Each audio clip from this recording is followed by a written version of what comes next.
எல்லா செயல்களுக்கும் மூலதனமா இருக்கிறதால தான் என்ன மூளைன்னு கூப்பிடுவாங்க. நீங்க சிந்திக்கிறது, தகவல் பரிமாற்றம் செய்யறது எல்லாம் என்னாலதான். நான் ஒரு லைப்ரரி மாதிரி எல்லா விஷயங்களையும் கத்துக்கிட்டு கற்ற விஷயங்களை பத்திரப்படுத்தி வச்சு உங்களை பெரிய அறிவாளியா காட்டுறது நான் தான்.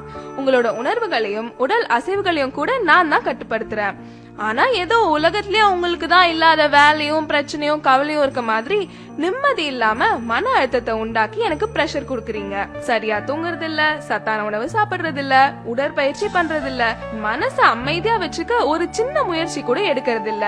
இதனால எனக்கு புத்துணர்வு கொடுக்கிற ரத்த குழாய்கள் பாதிக்கப்பட்டு பக்கவாதம் வருது, ஞாபக மருதி, சிந்திக்கும் திறன், முடிவெடுக்கிற திறன் குறையுது, மனசு சம்பந்தப்பட்ட பிரச்சனைகள் கூட வருது. மது அருந்தி என் மதிய மயக்கி என்ன முட்டாளாக்குறன்ற பேர்ல உங்களை நீங்களே முட்டாளாக்கிக்கிறீங்க. எதுக்குங்க இந்த பரபரப்பு? அமைதியா வாழுங்க, நல்லா தூங்குங்க, நிம்மதியா இருங்க, புத்திசாலின்னு எனக்கு பேர் வாங்கி கொடுங்க. அதுதான் உங்களுக்கும் பெருமை, எனக்கும் பெருமை. உங்க உடம்புல எல்லா உறுப்புகளும் 1 2ன்னு தான் இருக்கும். ஆனா நான் மட்டும் தாங்க 32 இருக்கேன். நான் அதிகமா இருக்கிறதுனாலவோ என்னவோ தெரியல, நீங்க என்ன சரியாவே கவனிக்கிறது இல்ல. இன்னும் நான் யாருன்னு தெரியலையா? நான் தாங்க உங்க பல்லு பேசுறேன். நான் நீங்க சாப்பிடுற உணவை மென்னு சிறு துகள்களா மாற்றி செரிமானத்துக்கு முதுகெலும்பா இருக்கிறேன். பல்லு போச்சுன்னா சொல்லு போச்சுன்னு சொல்லுவாங்க. நான் இல்லன்னா உங்க பேச்சு கூட தெளிவா இருக்காது. நீங்க சிரிக்கும் போது உங்களை பளிச்சுன்னு அழகா காட்டுறது நான் தான். நான் இல்லன்னா நீங்க சிரிக்க கூட யோசிப்பீங்க. இவ்வளவு முக்கியமான எண்ணெய புகையில பாக்க போட்டு சிகரெட் பிடிச்சு அழுக்காக்குறீங்க. குளிர்பானம்ன்ற பேர்ல கண்டதையும் குடிச்சு என்ன சொத்தையாக்குறீங்க. ஒரு நல்ல சாப்பாட்டை கூட ருசிச்சு சாப்பிட முடியாம பண்றீங்க. இனிமேலாவது என்னுடைய கஷ்டத்தை புரிஞ்சுக்கிட்டு கொஞ்சம் இதையெல்லாம் தவிர்க்கிறீங்களா? நான் என்னோட வேலையை சரியா செய்யற வரைக்கும் தான் உங்களை எல்லாரும் பேர் சொல்லி கூப்பிடுவாங்க. நான் என் வேலையை நிறுத்திட்டா என்னதான் உங்க அப்பா அம்மா அழகான பேர் வச்சாலும் அத மறந்துட்டு பிணம்னு சாதாரணமா சொல்லிடுவாங்க. அவ்வளவு முக்கியமான ஆளு யாருன்னு பாக்குறீங்களா? நான் தாங்க உங்க நுரையீரல் பேசுறேன். எவ்வளவு தூசும் மாசும் நிறைஞ்ச காத்த நீங்க உள்ள இழுத்தாலும் நீங்க வாழ்றதுக்கு மூல காரணமா இருக்கிற ஆக்சிஜனை மட்டும் சுத்திகரிச்சு உங்க உடலுக்கு அனுப்புறேன். ஏற்கனவே சுற்றுப்புற மாசால சிரமப்பட்டு இருக்கேன். அத புரிஞ்சுக்காம என்னைய சிகரெட்டு பீடி பிடிச்சு நச்சு வாய்களை செலுத்தி என்னைய அடைக்கிறீங்க. வேலை செய்ய விடாம என்னோட காத்து பைகளை செயலிழக்க வைக்கிறீங்க. புற்றுநோய்க்கு மட்டும் இல்லாம பல நோய்க்கு ஆளாக்குறீங்க. இது என்னோட நுரையீரல், என்ன வேணும்னா செய்வேன்ற மாதிரி என்ன மட்டுமா கஷ்டப்படுத்துறீங்க? நீங்க இழுத்து விடுற புகை உங்களையும் மத்தவங்களையும் பாதிக்குது. உங்களை அழிக்கவே உங்களுக்கு உரிமை இல்லாத போது மத்தவங்களை அழிக்க உங்களுக்கு என்ன உரிமை இருக்கு? பூவை போன்றவள் நான், சாம்பல் நிரப்புற கிண்ணம் இல்ல. விடுங்களேன், வேண்டாமே, வாழுங்க, வாழ விடுங்க. ஹலோ, கொஞ்சம் நில்லுங்க. என்ன கேக்குதா? நான் தான் உங்க இதயம் பேசுறேன். இதயம்னு சொன்ன உடனே உங்களுக்கு ஞாபகம் வர்றது உங்க காதல் தான். இப்படி காதலின் சின்னமான என்னையும் கொஞ்சம் காதலிக்கலாம்ல.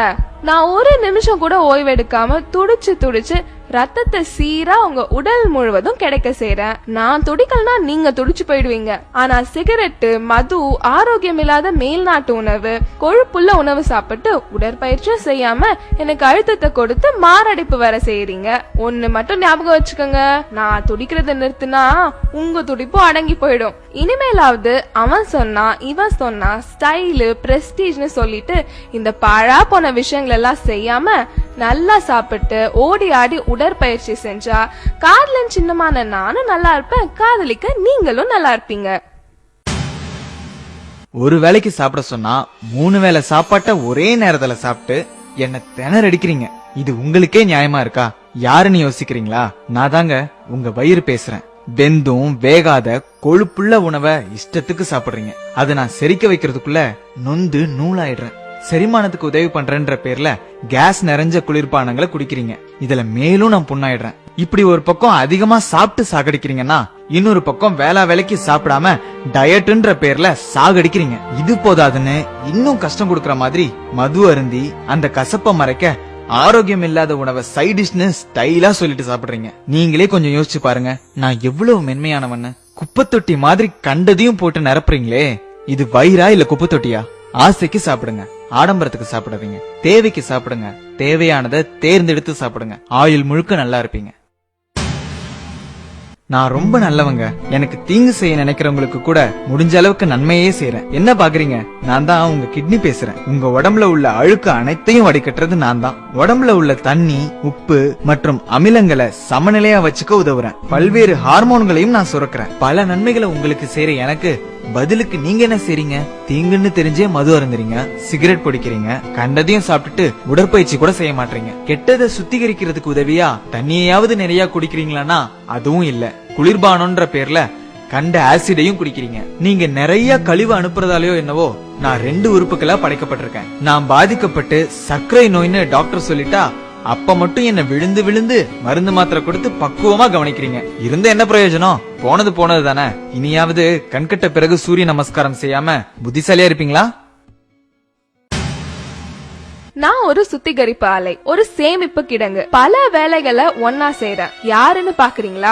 நான் தாங்க உங்க லிவர், அதாங்க கல்லீரல். உங்களுக்கு எங்கேயாவது அடிபட்டுச்சுன்னா ரத்தம் வெளியே போகாம உரைய வைக்கிறது நான் தான். நீங்க சாப்பிடுற எல்லாத்தையும் செரிக்க வைக்கிறதும் நான் தான். உங்க ரத்தத்தை சுத்திகரிச்சு உங்களுக்கு தேவையான சக்தியையும் நான் சேமிச்சு வைக்கிறேன். இது மட்டும் இல்லாம பல விட்டமின்களையும் மினரல்களையும் கூட நான் தான் சேமிச்சு வைக்கிறேன். மது குடிக்கிறதாலையும் கண்ட குளிர்பானங்களை குடிக்கிறதாலையும் பதப்படுத்தப்பட்ட ஆரோக்கியம் இல்லாத உணவை சாப்பிடுறதாலையும் என்னோட சுத்திகரிக்கிற திறமை இழந்து புற்றுநோய்க்கு கூட ஆளாகிறேன். 100 ரூபாய் டாக்டருக்கு ஃபீஸ் கொடுக்க கஷ்டப்பட்டுட்டு சின்ன சின்ன பிரச்சனைகளுக்கு எல்லாம் நீங்களே பெரிய டாக்டர் மாதிரி மருந்து மாத்திரை வாங்கி சாப்பிடுறீங்க. இதுக்கு பதிலா எனக்கு விஷத்தையே கொடுத்துடலாம். 100 ரூபாய் மிச்சம் பிடிக்கிறேன்னு 500க்கும் மேற்பட்ட வேலைகளை செய்யற என்ன கஷ்டப்படுத்தி நீங்களும் பல ஆயிரங்களை இழக்கிறீங்க. நான் எனக்காகவா சொல்றேன்? உங்களுக்காக தானே சொல்றேன். கொஞ்சம் காது கொடுத்து கேளுங்க. இதுக்கு அப்புறமாவது என்ன கஷ்டப்படுத்த மாட்டீங்கன்னு நம்புறேன்.